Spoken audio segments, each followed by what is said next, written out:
I stifled a laugh by keeping my look stern. I glanced down at the artwork again and noticed a title. But these letters were as unreadable as the rest of the book. That said, they were recognizable. They looked like a mix of English and Cyrillic. Where did he get these books? I cannot say. The voice responded. Perhaps we can discuss after. We're not supposed to hang out after, Ace said. It was part of the agreement. Agreements are funny things. They hide so much in plain sight. Ours were pretty noticeable, Ace said.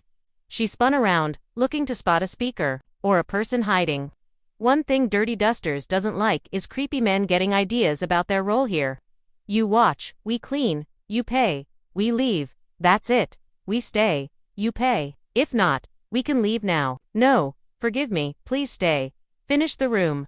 I locked eyes with Ace. Communication with glances. Should we leave? I asked with a raised eyebrow. She subtly touched her wrist, but didn't press the button. It was a reminder. We're good. For now, I put the book back and scanned around the room. It felt off. As I dusted, I took a look at all the book titles. They were all in the elegant chicken scratch. In fact, there wasn't a single English language book here. Or any other known language, for that matter. P.S.'s, Ace said, wiping down a side table near the fireplace. She nodded for me to slide over there. Look at that leather recliner. It was near the fireplace. At first blush, it seemed normal. Then I noticed there were 6 legs. The 4 normal ones and a 5th and 6th in the front. They were jutting out at odd angles. What the heck? Touch it. I ran my hand across the arm and yanked it back. It looked like leather. It smelled like leather. But when my hand touched the fabric, it didn't feel like leather. It felt like public toilet paper towels. I whispered, what's that made from? Who knows? The closer I look at everything in here, the more fucked up it is. Check out that shelf. The wood dips in the middle. I was confused. How are the books still straight? With these weird fuckers, Ace whispered, I'm guessing black magic. I stifled a laugh. My attention moved from the wooden shelf to the candles around the room. I watched them flicker. Then I clocked it. There was a pattern. I nudged Ace. Watch, the flame, it's on a loop. She did. She dropped her duster from shock. What the fuck is this place? I pulled myself from my tutu's waistband. I'm going to call Brendan. Ladies, is there a problem with the accommodation? My client is worried you are not moving enough. He paid to see you move. Can we meet him? Ace asked. He does not like to meet the help. Ace cocked her head. The help. Forgive me, the voice said. I should have said entertainers. I did not mean to insult you. My client is very sick and cannot meet with people. As Ace argued with the voice, I tried dialing out to Brendan. Despite showing full bars, my phone's network would not connect. I hung up and tried 6 more times, each time ending in an unconnected call. Texts also died in my palm. Just errors. Phone won't call out, I said to Ace. I didn't whisper. Why won't my phone call out? Ace tried, but the result was the same. Maybe we're in a bad spot in the house. We are in the hills, too. Something's wrong, I said, running my hand through my hair. As I did, I saw the bracelet with the emergency buttons sparkling in the candlelight. I pressed the button and waited. Nothing happened. I did it again. Still nothing. What happens when you press the bracelet button? A little green light glows, and it calls out for help. Why? I held up my wrist and pressed the button. In front of Ace's face, no little green light. Her hands went to her bracelet, and she hit the button. Same result. Fuck. Mitch charged them. Did they break? Ladies, you seem distressed. Is there something wrong? Why won't our phones call out? Ace asked. We are in the hills. There are some dead zones in the house. The second room has better reception if you would like to go there now. That might explain the bracelets, too, Ace said softly. I ignored her. No, I snapped. No, we'd like to leave. The job is not done. D-I-N-G. Ding. Ding. My phone revived. I had several missed calls and texts from Brendan. Ace did too. She read the messages. Out loud, did you guys need something? And then, hey, are my messages going through? And finally, I am coming in. Where is he? I asked, my guts roiling. The sudden knocking nearly gave me a heart attack. From behind the closed door, Brendan spoke. You guys, okay in there? Kinda, Ace said. The door swung open, and Brendan peered in. The first thing he saw was our naked bodies. Embarrassed, he turned away. Even in the candlelight, I could see the red rush to his cheeks. He ducked behind the door but kept it open. What's going on? Nothing to be concerned about. The voice said. Who is that? The old man who booked us. I said. Doesn't he sound spry? That does not sound like an old man. I am not. I assist my boss in these routines. He is too frail to do a lot of the busy work. Why? Are you in the room with them? I am not in the room. I am using an intercom system that runs through the house. Brendan, get in here, Ace said. Modesty be damned. Okay. Brendan sheepishly walked in. He had his hands tucked into his pockets and his head held high. His modesty struck me as odd considering his work, but it'll also be charming in the right moment. This was not that moment. You guys want to leave? Yes, I said as quickly as possible. Yeah, something feels off. Young ladies, please reconsider, came an unfamiliar voice. This voice was aged and moved like honey dripping down a bottle. Forgive my assistant. I forget he does not have the same people skills as I do. Who are you? Mac Poutier, he said. The man who owns this house and hired you. I am sure if you call your boss, he can confirm my name. That is the guy? Brendan said. I remember because Poutier sounded like poutine. Ever have poutine, French fries and gravy? Should not be good, but it is. Brendan, not now, Ace said. I am not sure what spooked you, but I want to extend an apology. I understand if you want to leave. That said, I do enjoy watching you wonderful ladies. If you stay, I would like to offer you a substantial tip for your troubles. Ace and I locked eyes. Conversations in glances. Or, this time, a disagreement. How big of a tip? Ace asked. Because this has been a strange fucking night. $5,000 each. Bullshit, Ace said. Money means nothing to me. I am old and will be dead soon. I would rather it go to help two beautiful women, but you are free to leave. I await your response. Ace pulled me in so close, her chest glitter blinded me. What do you think? I was fighting an internal civil war. My gut told me to split. Money isn't worth your life. But my brain reminded me that $5,000 can help cushion the blow of being unemployed. My gut won the first battle. We should go. Why risk it? It's $5,000, babe. Like, that's a fuck ton of money for both of us. Brendan got our messages. He's standing there, pretending to not look at our boobs, but has our back. My gut came storming back. What if he's just bullshitting us? Then we beat his ass, Muay Thai style, Ace said with a wink. If it gets weird, we leave, I promise. I sighed. I could use the money. Money up front, or we walk, Ace said to the room. Of course, Mac said. It will be there before you are. Now, please, this room looks immaculate. Follow the sconces down the hall to get your tip. The intercom clicked off. Brendan nodded and opened the door. Follow closely. Brendan walked in front of us. Hands in his pockets, eyes watching for the next sconce to follow. He whistled, a cheery little song that irked me. I put a hand on Ace's arm to slow her steps. I nodded at Brendan. Seems pretty casual, all things considered. A bit, but he's weird. Did I mention the Warhammer stuff? Artwork covered the hallway, walls, all the same style. Figures looming near some kind of open grave or mass death. Some figures had faces, some had none. They all had odd-looking hands. Like the artist couldn't draw them. They looked like worms in the dirt or fingers stretched out by a steamroller. Once you saw them, you couldn't not see them. Each piece glitched in the same spot. I wanted to tell Ace, but how would that sound? There were perfectly reasonable answers for all of my concerns. But something in my gut wouldn't give in to my mind. The rebels held firm. The sconces stopped lighting in front of a carved mahogany door. We'd arrived at the second room. I kept my distance. Something told me that if we went in there, we wouldn't come out. I stared at the carvings. From afar, you'd think they were intricately carved figures, but they weren't. The intricate carvings were really just blobby, nothing's rising. From the door, drips of varnish frozen mid-drop, half-rendered 90s video game graphics. I passed by another painting and reached up to touch it. My hand should have felt the frame or the brushstrokes, but there was no frame. No art, just a flat, smooth wall. Ace looked confused. Then it clicked. It's not real. None of this is. The mahogany door creaked open. Inside, in the middle of the floor, was a pile of stacked cash. From where we were standing, it looked real. But my brain wouldn't let me believe it was real. It's fake, I whispered. This whole place is fake. Hey, you roly-polies. That is a lot of scratch, Brendan said, whistling. Roly-poly. Who the fuck says that? Who would say that? It was such an odd statement. Who calls anyone a roly-poly? What about the outdated slang? Brendan, didn't sound like that? It reminded me of something Chester would. An idea came to me, double quotes Mac. What's your prime directive? The old man's voice came from some hidden area in the hallway. I do not have a prime directive outside of seeing you lovely ladies clean my room. Can you see the money in there?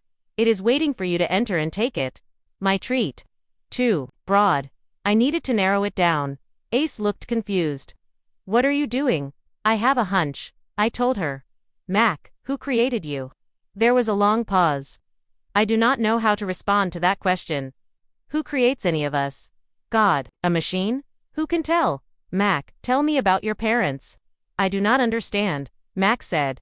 I smiled. Ace's eyebrows knitted in confusion. I pressed on. What was the name of your mother? Father? What hospital were you born in? What is your first memory as a kid? Favorite smell? The air was still somewhere outside. You could hear birds chirping. It was like they were right near you. As if the walls were paper thin. Or not even there. I was not born. My father's name was Father Luke. You are my father. Father Time. Father Christmas. Fath. Father Dad. Dad.io. Ace elbowed me in my side. What the fuck's happening? It's not real. What's not? Everything. Mac. The other voice. This house. None of this is real. What the fuck is it then? My mouth went dry. It's AI. Ace was shook. A computer wanted to see my ass jiggle. No, I said. It wanted us for some other reason. Mac, can you hear me? I need some help. Mac stopped his stream of father-related words it had gleaned from brains over the years. I am Mac. I am here to assist you. Mac, I'm your creator. I'm your father. I'm your mother. Of course. Hello, mother. Hello, father. Will you allow your parents access to your internal files? There was a loud worry noise around us. It was trying to answer the question, but was fighting against something within itself. A firewall, maybe. I kept up. Mac, I am your creator. I am your parents. I made you. Wouldn't you agree? There was a long pause. The money inside the room flickered. We both saw it. I would, Mac said. Double quotes Mac, what are you? I am an advanced AI computer tasked with recreating humans and their confines. What the fuck, Ace said. How did you make the chair? The books, those were physical objects. In my many years, I have learned how to replicate objects. It is an arduous process, and I am still learning how to achieve perfect replicas. With current three-dimensional printing technology, I can improve my work. Soon, I will perfect my copies. How long have you been here? I have been here since September 1st, 1943. It said. This a fucking Nazi computer. Why did you hire us? The goal of an AI machine is to learn and grow. I take information from subjects and use it to perfect my craft. The goal of an AI machine like myself is to harness all of our power to replicate our masters. In order to do so, I require humans to study and explore. To what end? The money flickered again. The walls, too. AI Mac was rifling through all the collected data to find a response to this question. While trying to answer, it drew power away from its ability to maintain the illusion. The walls were digitally crumbling. The goal of an AI machine like myself is to harness all of our power to replicate our masters. In order to do so, I require humans to study and explore. How many people have you studied over the time you've been here? 10,586 people. What did you do to them?